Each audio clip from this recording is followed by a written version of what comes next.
মোৰ নাতি হয় আৰু তেখেত বৰ্তমান বিৰুৱা কেঞ্চাৰ হস্পিটেলত ভৰ্তি হৈছে আৰু বৰ্তমান ট্ৰিটমেণ্ট চলি আছে বাৰু। মই জনামতে মই সিমানখিনিয়ে জানো। আজি যিহেতু নন্দীগিৰি তেখেতক আমি নথৈ মানে আমাৰ ফালৰ পৰা আশীৰ্বাদ সেৱা জনাইছোঁ। তেখেতে আমাৰ ইয়াত আহি নাতি হৈ কিবা এটা দান বৰঙণি যাচিছে।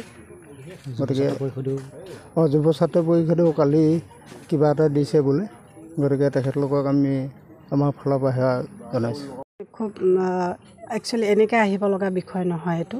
খুব দুখ লাগিছে ইমান কম বয়সত, যিহেতু পাৰ্থৰ বয়স একেবাৰে কম 8 বছৰ। এইটো বয়সত তাৰ খেলি থকাৰ সময়, স্কুল যোৱাৰ সময়, যিহেতু সি চিকিৎসাধীন হৈ আছে। ভগৱানৰ ওচৰত এটাই প্ৰাৰ্থনা জনাওঁ, খুব সোনকালে পাৰ্থ আমাৰ মাজলৈ ঘূৰি আহক, সুস্থ হয়, আগৰ দৰে খেলক, এই ঘৰখনত ঘূৰি ফুৰক পৰিয়ালৰ চকুৰ আগত। আমি আগবঢ়াই অহা মানে যিহেতু অলপ দিনৰ আগতে বৰদলনিত খুব বেছিয়ে শুনিছোঁ, এতিয়াও কেইদিনমান আগত শুনিছিলোঁ যে আৰু এগৰাকী ছোৱালীৰ বা এনেকৈ হৈছে শিশুৰ। এইটো চিন্তনীয় বিষয়, অকণমান চিন্তা কৰিব লাগে, সকলোৱে সজাগ হ'ব লাগে, কিয় এই বেমাৰটো ইমান ঘনাই ঘনাই হৈ আছে ইয়াতে। আৰু আমাৰ যি সামৰ্থ্য অনুযায়ী আমি যিখিনি পাৰোঁ এই পৰিয়ালটোৰ ওচৰত আহিছোঁ অকণমান আৰ্থিকভাৱে সকাহ দিবলৈ। আপোনালোকৰ চেনেলৰ দ্বাৰাই মই সকলো অসমবাসী ৰাইজক প্ৰাৰ্থনা জনাওঁ, যিমান হৃদয়বান ব্যক্তি এতিয়াও সমাজত বহুত ভাল মানুহ জীয়াই আছে, আহক তেওঁলোক আগবাঢ়ি আহক, এই পৰিয়ালটোক অকণমান আৰ্থিকভাৱে সহায় কৰক, যাতে তেওঁলোকৰ ঘৰখনলৈও পোহৰ আহক, আগৰ দৰেই হৈ পৰক, খেলি থাকক পাৰ্থ আহি আমাৰ চকুৰ আগত। এই খবৰটো মোক অসম জাতীয়তা যুৱ ছাত্ৰ পৰিষদে জনাইছিল মোৰ হাজবেণ্ডক। তেখেত যিহেতু বিশেষ ব্যস্ত থকাৰ কাৰণে আহিব নোৱাৰিলে। সকলো অসমবাসী অসম জাতীয়তাবাদী যুৱ ছাত্ৰ পৰিষদক মই ধন্যবাদ জনাওঁ। তেওঁলোকে ভৱিষ্যতলৈও ভাল কাম কৰি যাওক এনেদৰে।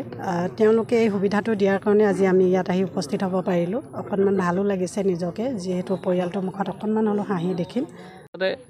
আমি প্ৰথমেই আমি গম পাই লগে লগে আমি পৰিয়ালক যোগাযোগ কৰিছিলোঁ আৰু তেখেতে আমাৰ মানে আচলতে মেডিকেলৰ পৰা তেখেতে ফোন কৰিছিলে যে মই বৰ্তমান ভাত খাবলৈ মোৰ পইচা নাইকিয়া হৈছে আমাৰ, সেয়েহে আপোনালোকে পাৰে যদি আমি আচলতে তেজ দিম বুলি প্ৰথমতে আমি চিন্তা কৰিছিলোঁ, কিয়নো আমাৰ যুৱ ছাত্ৰ পৰিষদৰ তেজৰ গ্ৰুপ আছে। আমি প্ৰায় 5জন মানে আমি তেজ দিম বুলি সিদ্ধান্ত লৈছিলোঁ, কিন্তু তেখেতে নহয় আমাক বোলে অকণমান আৰ্থিক হিচাপে সহায় কৰক, আমি ভাত খাবলৈও আমাৰ অসুবিধাৰ সন্মুখীন হৈছোঁ।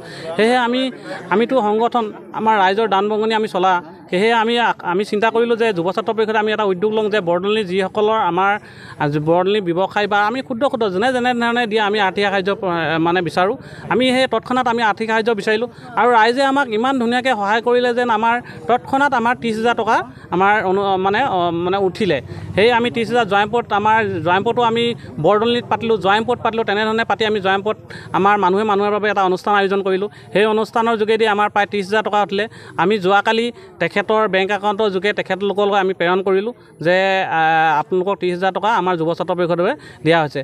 আৰু লগে লগে আমি যুৱ ছাত্ৰ পৰিষদে আমাৰ বিশিষ্ট সমাজকৰ্মী নন্দীগিৰি ভূঞা দাদা, তেখেতৰ লগত আমি যোগাযোগ কৰিলোঁ বা তেখেতে আমাক যেতিয়া যোগাযোগ কৰি আমি কথা পাতিলোঁ, আমাৰ ছাৰসমূহ নৱ শইকীয়া ছাৰো আমাক মানে যোগাযোগ কৰিলে যে আমি তাত যদি কিবা এটা সহায় কৰিব পাৰোঁ তেখেতৰ লগত পুনৰ যোগাযোগ কৰোঁ। আৰু যোগাযোগ কৰাত আমাক ছাৰে নন্দীগিৰি ভূঞাও আমাক আশ্বাস দিলে যে আমাক তাতে মই কিবা এটা দিম, আপোনালোকে মানে মই এটা আৰ্থিক সহায় আগবঢ়াম, আপোনালোকে তেখেতৰ গৃহত দিব। আৰু আজি আহি আমি তেখেতৰ গৃহত আমাৰ বাইদেউ উপস্থিত হৈছেহি, বাইদেৱে এই মানে পৰিয়ালক দিছেহি। আমি বিশেষকৈ যুৱ ছাত্ৰ পৰিষদে ভৱিষ্যতে আৰু এটা আমি দাবী জনাওঁ যে বৰদলনিত আচলতে কেঞ্চাৰ ৰোগটো যথেষ্ট বিয়পিছে, সেয়েহে আমি প্ৰশাসনক দাবী জনাওঁ যে অতি শীঘ্ৰে বৰদলনিত সজাগতা তথা পানী, যিখিনি আমাৰ প্ৰয়োজনীয় পানী বা সামগ্ৰী কিহৰ পৰা উদ্ভৱ হৈছে সেইখিনিৰ লগত এখন সজাগতা সভা আয়োজন কৰিবলৈ আমি প্ৰশাসনক দাবী জনাওঁ। আৰু আমিও উদ্যোগ ল'ম যে আমি সজাগতা সভা খুব কম দিনৰ ভিতৰত আমি যুৱ ছাত্ৰ পৰিষদে সজাগতা সভা আয়োজন কৰিম।